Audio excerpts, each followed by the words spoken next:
Part 3, Chapters 11 to 15. 11. "What are you doing out here, Edna? I thought I should find you in bed," said her husband, when he discovered her lying there. He had walked up with Madame Lebrun and left her at the house. His wife did not reply. "Are you asleep?" he asked, bending down close to look at her. "No." Her eyes gleamed bright and intense, with no sleepy shadows as they looked into his. "Do you know it is past 1 o'clock? Come on." And he mounted the steps and went into their room. "Edna," called Mr. Pontellier from within, after a few moments had gone by. "Don't wait for me," she answered. He thrust his head through the door. "You will take cold out there," he said irritably.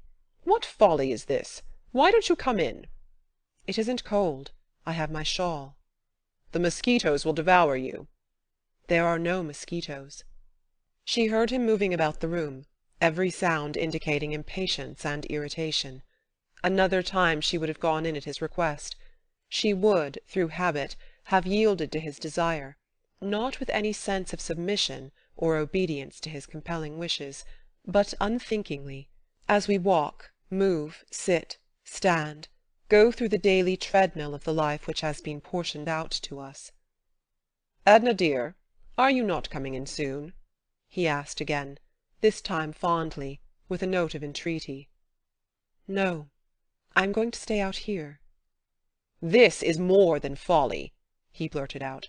"I can't permit you to stay out there all night. You must come in the house instantly." With a writhing motion she settled herself more securely in the hammock. She perceived that her will had blazed up, stubborn and resistant. She could not at that moment have done other than denied and resisted. She wondered if her husband had ever spoken to her like that before, and if she had submitted to his command. Of course she had. She remembered that she had. But she could not realize why or how she should have yielded, feeling as she then did. "Léonce, go to bed," she said. "I mean to stay out here. I don't wish to go in, and I don't intend to. Don't speak to me like that again. I shall not answer you." Mr. Pontellier had prepared for bed, but he slipped on an extra garment. He opened a bottle of wine, of which he kept a small and select supply in a buffet of his own. He drank a glass of the wine, and went out on the gallery and offered a glass to his wife. She did not wish any. He drew up the rocker, hoisted his slippered feet on the rail, and proceeded to smoke a cigar. He smoked 2 cigars. Then he went inside and drank another glass of wine. Mrs. Pontellier again declined to accept a glass when it was offered to her. Mr. Pontellier once again seated himself with elevated feet, and after a reasonable interval of time smoked some more cigars. Edna began to feel like one who awakens gradually out of a dream, a delicious, grotesque, impossible dream, to feel again the realities pressing into her soul. The physical need for sleep began to overtake her. The exuberance which had sustained and exalted her spirit left her helpless and yielding to the conditions which crowded her in. The stillest hour of the night had come, the hour before dawn, when the world seems to hold its breath. The moon hung low, and had turned from silver to copper in the sleeping sky. The old owl no longer hooted, and the water-oaks had ceased to moan as they bent their heads. Edna arose, cramped from lying so long and still in the hammock. She tottered up the steps, clutching feebly at the post before passing into the house. "Are you coming in, Léonce?" she asked, turning her face toward her husband. "Yes, dear," he answered, with a glance following a misty puff of smoke. "Just as soon as I have finished my cigar." 12. She slept but a few hours. They were troubled and feverish hours, disturbed with dreams that were intangible, that eluded her, leaving only an impression upon her half-awakened senses of something unattainable. She was up and dressed in the cool of the early morning. The air was invigorating, and steadied somewhat her faculties. However, she was not seeking refreshment or help from any source, either external or from within. She was blindly following whatever impulse moved her, as if she had placed herself in alien hands for direction, and freed her soul of responsibility. Most of the people at that early hour were still in bed and asleep. A few, who intended to go over to the Chênière for Mass, were moving about. The lovers, who had laid their plans the night before, were already strolling toward the wharf. The lady in black, with her Sunday prayer-book, velvet and gold clasped, and her Sunday silver beads, was following them at no great distance. Old Monsieur Farival was up, and was more than half inclined to do anything that suggested itself. He put on his big straw hat, and taking his umbrella from the stand in the hall, followed the lady in black, never overtaking her.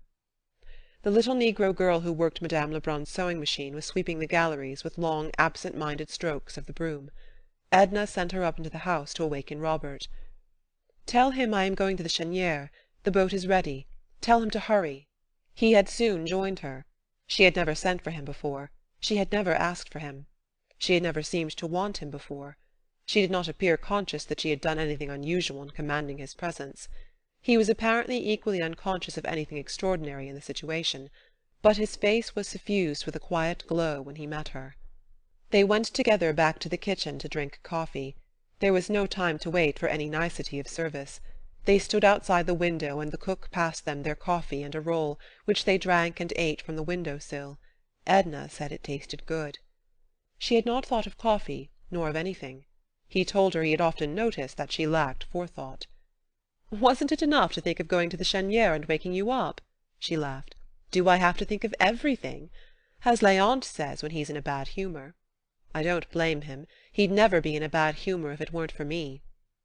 They took a short cut across the sands. At a distance they could see the curious procession moving toward the wharf, the lovers, shoulder to shoulder, creeping, the lady in black, gaining steadily upon them, old Monsieur Farival, losing ground inch by inch, and a young bare-footed Spanish girl, with a red kerchief on her head and a basket on her arm, bringing up the rear. Robert knew the girl, and he talked to her a little in the boat. No one present understood what they said. Her name was Mariaquita. She had a round, sly, piquant face, and pretty black eyes. Her hands were small, and she kept them folded over the handle of her basket. Her feet were broad and coarse.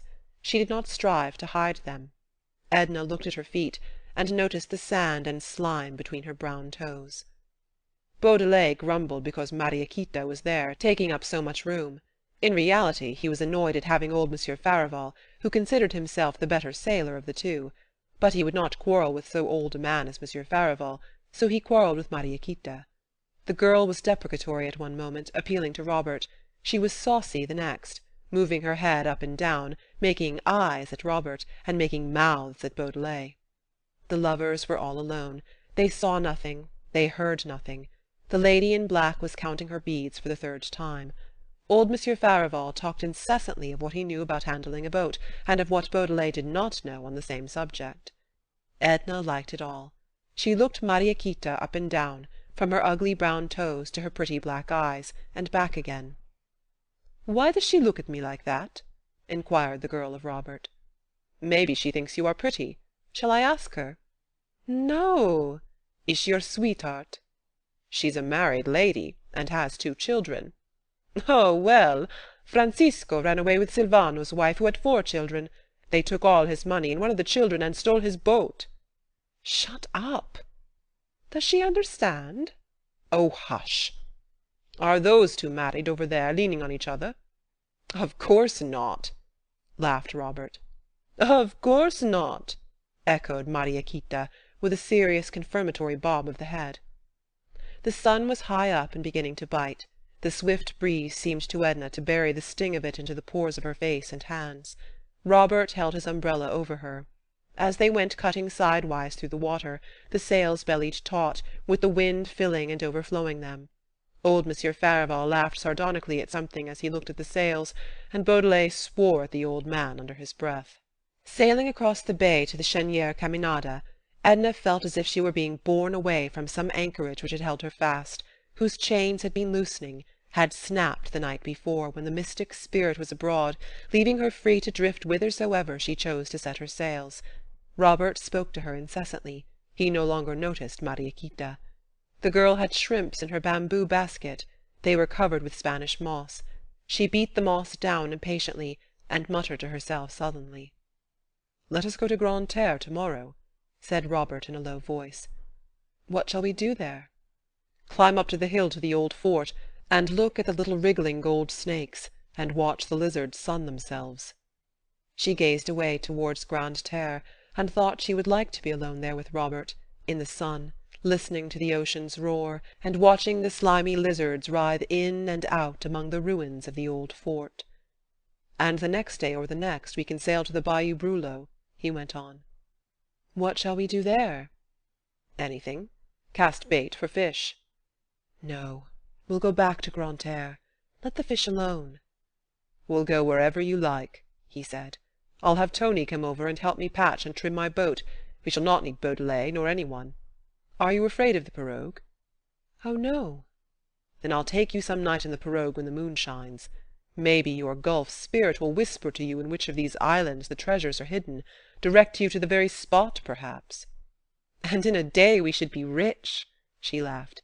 "I'd give it all to you, the pirate gold and every bit of treasure we could dig up. I think you would know how to spend it. Pirate gold isn't a thing to be hoarded or utilized.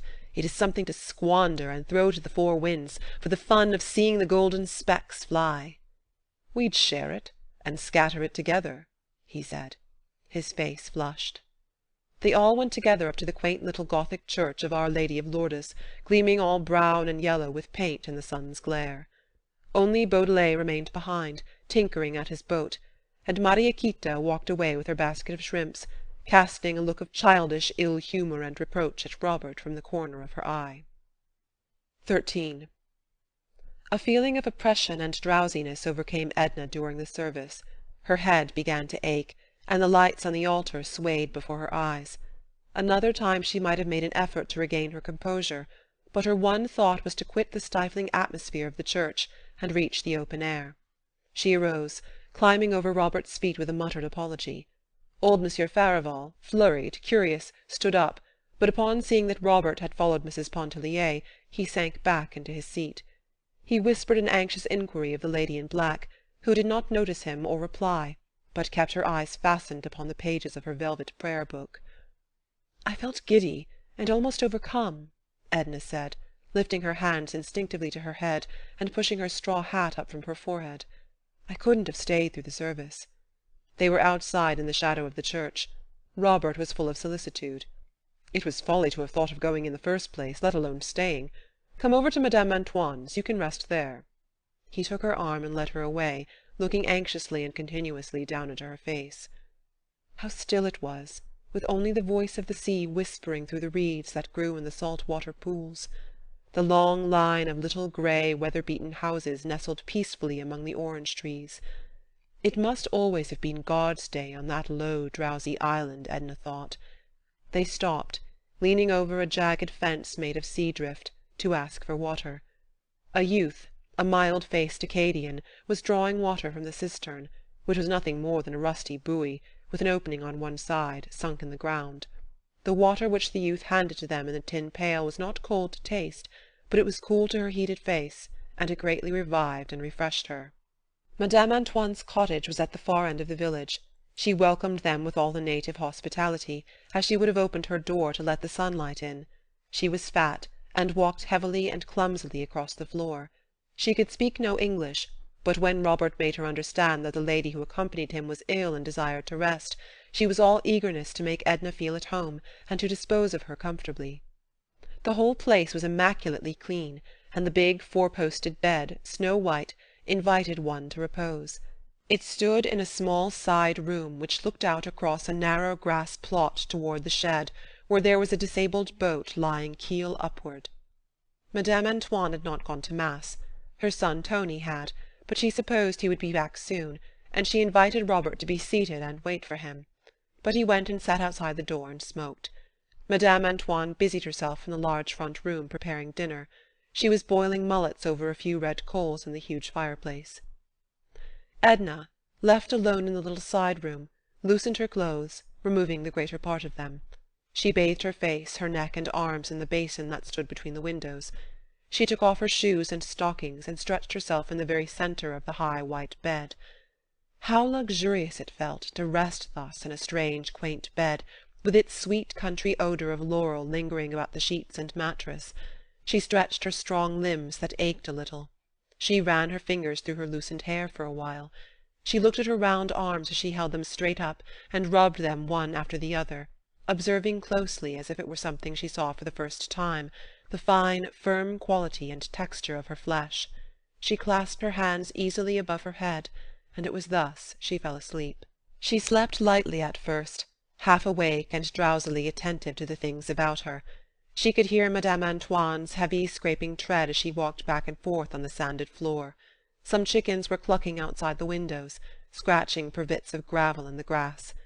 Later she half heard the voices of Robert and Tony talking under the shed. She did not stir. Even her eyelids rested numb and heavily over her sleepy eyes. The voices went on, Tony's slow Acadian drawl, Robert's quick, soft, smooth French. She understood French imperfectly unless directly addressed, and the voices were only part of the other drowsy, muffled sounds lulling her senses.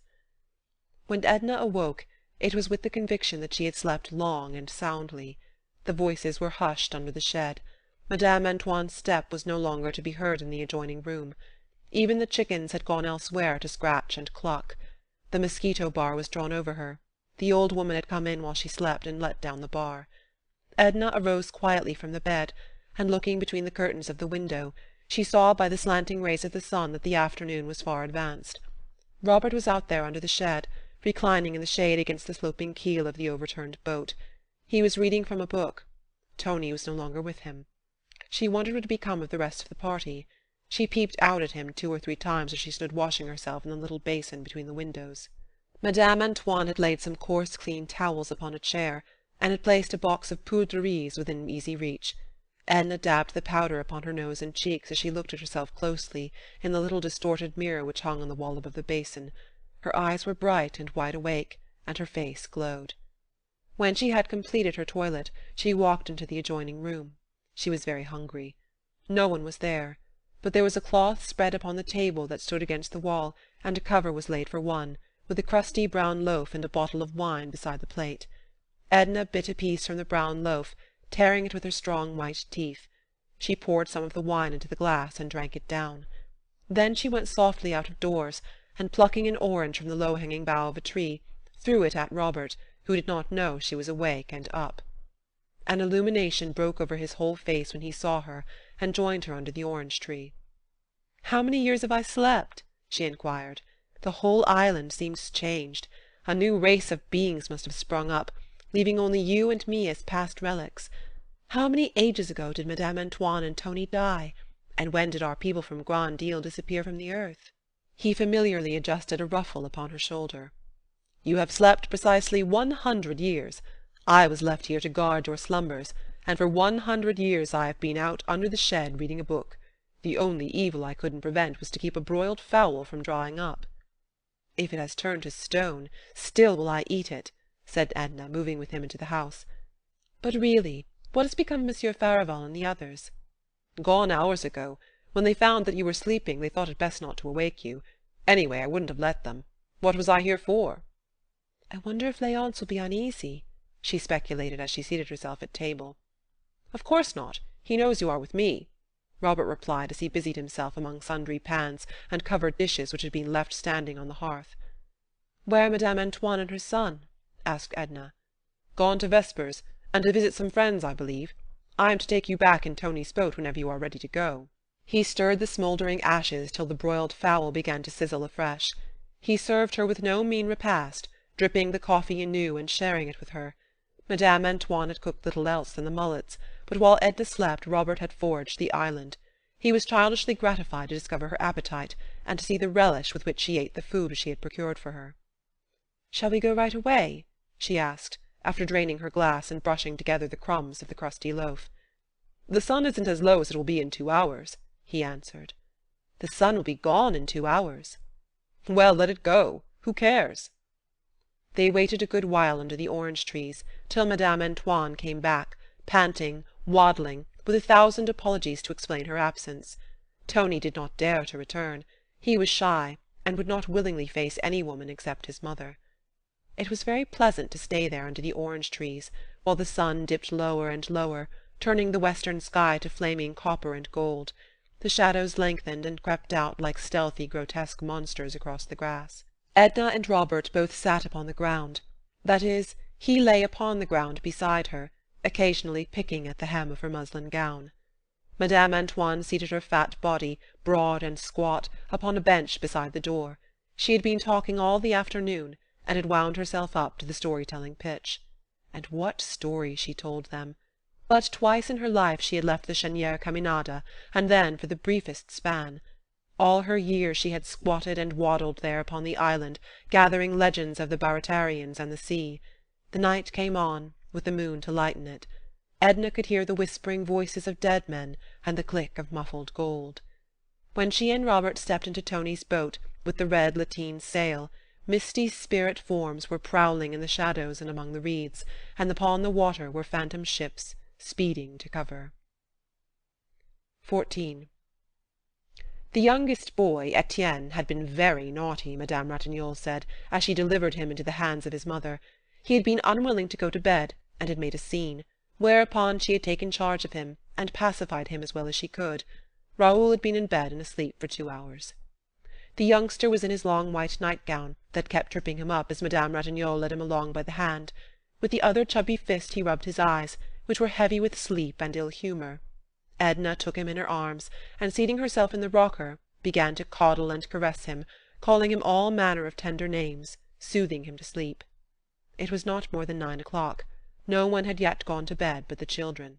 Léonce had been very uneasy at first, Madame Ratignolle said, and had wanted to start at once for the Chênière. But Monsieur Farival had assured him that his wife was only overcome with sleep and fatigue, that Tony would bring her safely back later in the day, and he had thus been dissuaded from crossing the bay. He had gone over to Klein's, looking up some cotton broker whom he wished to see in regard to securities, exchanges, stocks, bonds, or something of the sort. Madame Ratignolle did not remember what. He said he would not remain away late. She herself was suffering from heat and oppression, she said. She carried a bottle of salts and a large fan. She would not consent to remain with Edna, for Monsieur Ratignolle was alone, and he detested above all things to be left alone. When Etienne had fallen asleep, Edna bore him into the back room, and Robert went and lifted the mosquito-bar that she might lay the child comfortably in his bed. The quadroon had vanished. When they emerged from the cottage, Robert bade Edna good night. "Do you know we have been together the whole livelong day, Robert, since early this morning?" she said at parting. "All but the 100 years when you were sleeping. Good night." He pressed her hand and went away in the direction of the beach. He did not join any of the others, but walked alone toward the gulf. Edna stayed outside, awaiting her husband's return. She had no desire to sleep or to retire, nor did she feel like going over to sit with the Ratignolles, or to join Madame Lebrun and a group whose animated voices reached her as they sat in conversation before the house. She let her mind wander back over her stay at Grand-Isle, and she tried to discover wherein this summer had been very different from any and every other summer of her life. She could only realize that she herself, her present self, was in some way different from the other self. That she was seeing with different eyes, and making the acquaintance of new conditions in herself that colored and changed her environment, she did not yet suspect. She wondered why Robert had gone away and left her. It did not occur to her to think he might have grown tired of being with her the livelong day. She was not tired, and she felt that he was not. She regretted that he had gone. It was so much more natural to have him stay when he was not absolutely required to leave her. As Edna waited for her husband, she sang low a little song that Robert had sung as they crossed the bay. It began with "Ah, si tu savais," and every verse ended with "si tu savais." Robert's voice was not pretentious. It was musical and true. The voice, the notes, the whole refrain haunted her memory. 15. When Edna entered the dining-room one evening a little late, as was her habit, an unusually animated conversation seemed to be going on. Several persons were talking at once, and Victor's voice was predominating, even over that of his mother. Edna had returned late from her bath, had dressed in some haste, and her face was flushed. Her head, set off by her dainty white gown, suggested a rich, rare blossom. She took her seat at table between old Monsieur Farival and Madame Ratignolle. As she seated herself and was about to begin to eat her soup, which had been served when she entered the room, several persons informed her simultaneously that Robert was going to Mexico. She laid her spoon down and looked about her bewildered. He had been with her, reading to her all the morning, and had never even mentioned such a place as Mexico. She had not seen him during the afternoon. She had heard some one say he was at the house, upstairs with his mother. This she had thought nothing of, though she was surprised when he did not join her later in the afternoon, when she went down to the beach. She looked across at him, where he sat beside Madame Lebrun, who presided. Edna's face was a blank picture of bewilderment, which she never thought of disguising. He lifted his eyebrows with the pretext of a smile as he returned her glance. He looked embarrassed and uneasy. "When is he going?" she asked of everybody in general, as if Robert were not there to answer for himself. "To-night! This very evening! Did you ever? What possesses him?" were some of the replies she gathered, uttered simultaneously in French and English. "Impossible!" she exclaimed. "How can a person start off from Grand Isle to Mexico at a moment's notice, as if he were going over to Klein's, or to the wharf, or down to the beach?" "I said all along I was going to Mexico. I've been saying so for years," cried Robert, in an excited and irritable tone, with the air of a man defending himself against a swarm of stinging insects. Madame Lebrun knocked on the table with her knife-handle. "Please let Robert explain why he is going, and why he is going to-night," she called out. "Really, this table is getting to be more and more like Bedlam every day, with everybody talking at once. Sometimes, I hope God will forgive me, but positively sometimes I wish Victor would lose the power of speech." Victor laughed sardonically as he thanked his mother for her holy wish, of which he failed to see the benefit to anybody, except that it might afford her a more ample opportunity and license to talk herself. Monsieur Farival thought that Victor should have been taken out in mid-ocean in his earliest youth and drowned. Victor thought there would be more logic in thus disposing of old people with an established claim for making themselves universally obnoxious. Madame Lebrun grew a trifle hysterical.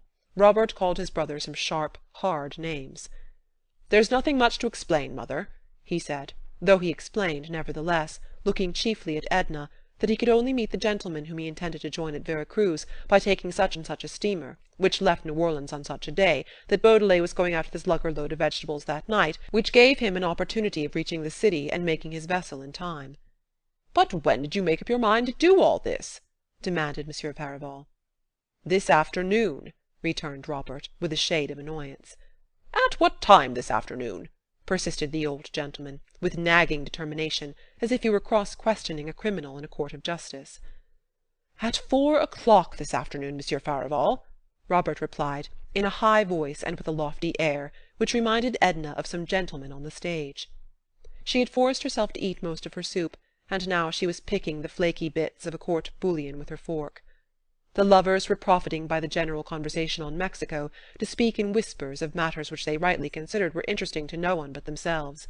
The lady in black had once received a pair of prayer beads of curious workmanship from Mexico, with very special indulgence attached to them, but she had never been able to ascertain whether the indulgence extended outside the Mexican border. Father Fochel of the cathedral had attempted to explain it, but he had not done so to her satisfaction, and she begged that Robert would interest himself, and discover, if possible, whether she was entitled to the indulgence accompanying the remarkably curious Mexican prayer beads. Madame Ratignolle hoped that Robert would exercise extreme caution in dealing with the Mexicans, who, she considered, were a treacherous people, unscrupulous and revengeful. She trusted she did them no injustice in thus condemning them as a race. She had known personally but one Mexican, who made and sold excellent tamales, and whom she would have trusted implicitly, so soft-spoken was he. One day he was arrested for stabbing his wife. She never knew whether he had been hanged or not. Victor had grown hilarious, and was attempting to tell an anecdote about a Mexican girl who served chocolate one winter in a restaurant in Dauphine Street. No one would listen to him but old Monsieur Farival, who went in convulsions over the droll story. Edna wondered if they had all gone mad to be talking and clamouring at that rate. She herself could think of nothing to say about Mexico or the Mexicans. "At what time do you leave?" she asked Robert. "At 10, he told her. Beaudelet wants to wait for the moon." "Are you all ready to go?" "Quite ready. I shall only take a hand-bag, and shall pack my trunk in the city." He turned to answer some question put to him by his mother, and Edna, having finished her black coffee, left the table. She went directly to her room. The little cottage was close and stuffy after leaving the outer air, but she did not mind. There appeared to be 100 different things demanding her attention indoors. She began to set the toilet-stand to rights, grumbling at the negligence of the quadroon, who was in the adjoining room putting the children to bed. She gathered together stray garments that were hanging on the backs of chairs, and put each where it belonged in closet or bureau drawer. She changed her gown for a more comfortable and commodious wrapper. She rearranged her hair, combing and brushing it with unusual energy. Then she went in and assisted the quadroon in getting the boys to bed. They were very playful and inclined to talk, to do anything but lie quiet and go to sleep. Edna sent the quadroon away to her supper, and told her she need not return. Then she sat and told the children a story. Instead of soothing, it excited them, and added to their wakefulness. She left them in heated argument, speculating about the conclusion of the tale which their mother promised to finish the following night. The little black girl came in to say that Madame Lebrun would like to have Mrs. Pontellier go and sit with them over at the house till Mr. Robert went away. Edna returned answer that she had already undressed, that she did not feel quite well, but perhaps she would go over to the house later. She started to dress again, and got as far advanced as to remove her peignoir, but changing her mind once more she resumed the peignoir, and went outside and sat down before her door. She was overheated and irritable, and fanned herself energetically for a while. Madame Ratignolle came down to discover what was the matter. "All that noise and confusion at the table must have upset me," replied Edna. "And moreover, I hate shocks and surprises. The idea of Robert starting off in such a ridiculously sudden and dramatic way, as if it were a matter of life and death, never saying a word about it all morning when he was with me." "Yes," agreed Madame Ratignolle. "I think it was showing us all, you especially, very little consideration. It wouldn't have surprised me in any of the others. Those Lebrun are all given to heroics. But I must say I should never have expected such a thing from Robert. Are you not coming down? Come on, dear. It doesn't look friendly." "No," said Edna, a little sullenly. "I can't go to the trouble of dressing again. I don't feel like it." "You needn't dress. You look all right. Fasten a belt around your waist. Just look at me." "No," persisted Edna. "But you go on. Madame Lebrun might be offended if we both stayed away." Madame Ratignolle kissed Edna good night, and went away, being in truth rather desirous of joining in the general and animated conversation which was still in progress concerning Mexico and the Mexicans. Somewhat later Robert came up, carrying his hand-bag. "Aren't you feeling well?" he asked. "Oh, well enough. Are you going right away?" He lit a match and looked at his watch. "In 20 minutes," he said. The sudden and brief flare of the match emphasized the darkness for a while. He sat down upon a stool which the children had left out on the porch. "Get a chair," said Edna. "This will do," he replied. He put on his soft hat and nervously took it off again, and wiping his face with his handkerchief, complained of the heat. "Take the fan," said Edna, offering it to him. "Oh, no, thank you. It does no good. You have to stop fanning some time, and feel all the more uncomfortable afterward." "That's one of the ridiculous things which men always say. I have never known one to speak otherwise of fanning." "How long will you be gone?" "Forever, perhaps. I don't know. It depends upon a good many things." "Well, in case it shouldn't be forever, how long will it be?" "I don't know." "This seems to me perfectly preposterous and uncalled for. I don't like it. I don't understand your motive for silence and mystery, never saying a word to me about it this morning." He remained silent, not offering to defend himself. He said only, after a moment, "Don't part from me in any ill humour. I never knew you to be out of patience with me before." "I don't want to part in any ill humour," she said. "But can't you understand? I've grown used to seeing you, to having you with me all the time, and your action seems unfriendly, even unkind. You don't even offer an excuse for it. But I was planning to be together, thinking of how pleasant it would be to see you in the city next winter." "So was I," he blurted. "Perhaps that's the—" He stood up suddenly and held out his hand. "Good-bye, my dear Mrs. Pontellier. Good-bye. You won't—I hope you won't completely forget me." She clung to his hand, striving to detain him. "Write to me when you get there. Won't you, Robert?" she entreated.